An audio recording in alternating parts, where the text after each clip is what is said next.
En 2009 se estimó que la delincuencia organizada generaba 870.000 millones de dólares por año, el equivalente al 1,5% del PIB mundial según datos de la UNOC 2012 en su página 1. Esa cifra proveniente de las Naciones Unidas revela que el crimen organizado no es un fenómeno marginal, sino una economía oculta que opera al nivel de las naciones más poderosas, moviendo cifras que desafían cualquier frontera legal. Bienvenidos y bienvenidas, me llamo Alison Soto, soy estudiante de licenciatura en Criminología de la UNED y durante los próximos 10 minutos exploraremos las principales modalidades criminales, nacional e internacionales, analizando 3 dimensiones fundamentales.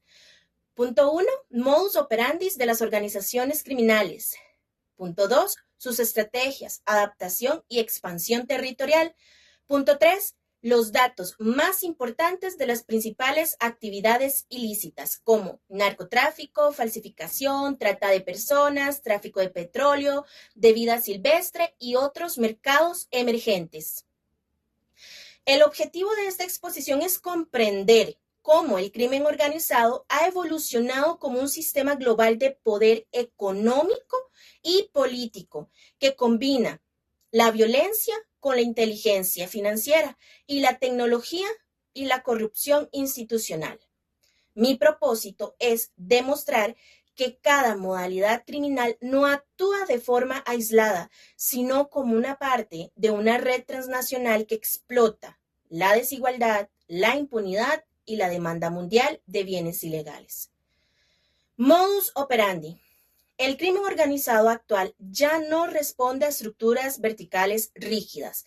Según Sanso Ruber 2016, las organizaciones han adoptado modelos en red flexibles y descentralizados, capaces de reconfigurarse ante cada amenaza estatal. Sus modus operandi combinan 3 elementos. 1. División funcional, células encargadas de logística, lavado, seguridad y relaciones institucionales. 2. Infiltración institucional, manipulan funcionarios, partidos y empresas para asegurar impunidad. Y 3. Control social, reemplazan al Estado en territorios abandonados mediante servicios y coerción.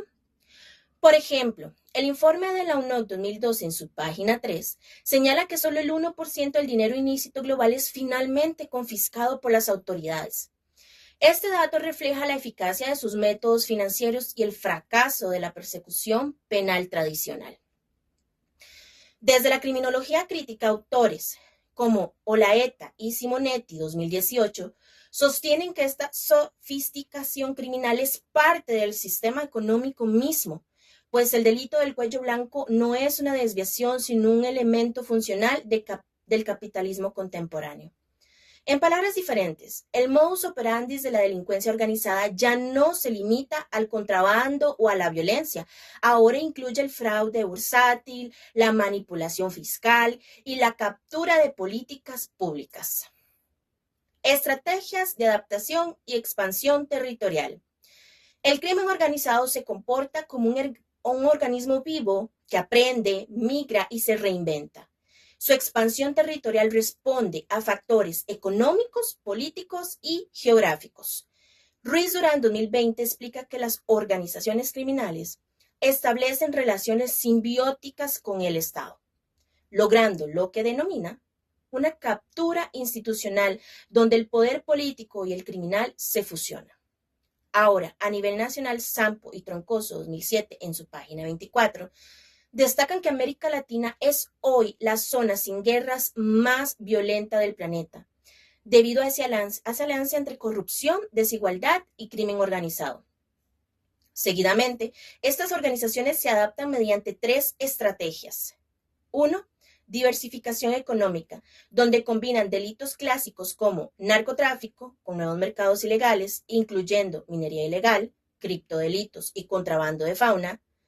2. Movilidad geográfica. Acá cambian de territorio según las condiciones de riesgo o rentabilidad, estableciendo enclaves productivos en zonas de débil gobernanza. Y 3. Alianzas intercriminales. En este punto se dan acuerdos transnacionales con otros grupos para compartir lo que es rutas, armas y tecnología, lo que Sanson-Rubet 2016 define como una cooperación criminal estratégica.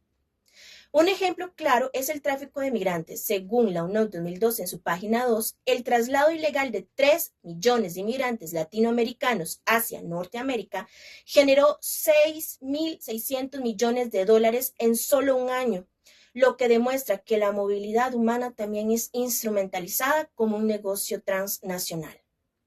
Tema 3. Principales actividades del crimen organizado. Punto A. Narcotráfico. Esta actividad ilegal sigue siendo la columna vertebral del crimen organizado.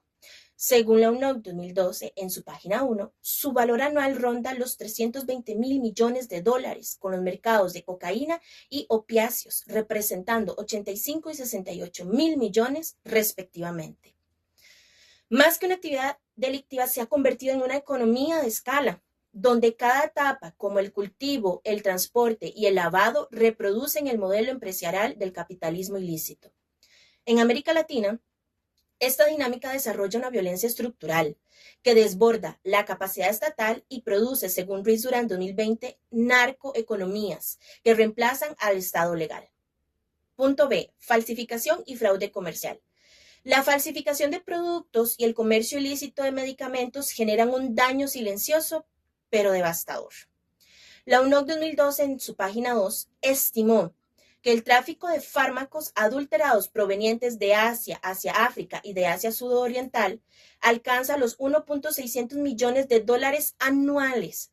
Detrás de estas cifras se esconde una crisis de salud pública global y una muestra del poder de las redes criminales tecnológicas que aprovechan el comercio electrónico.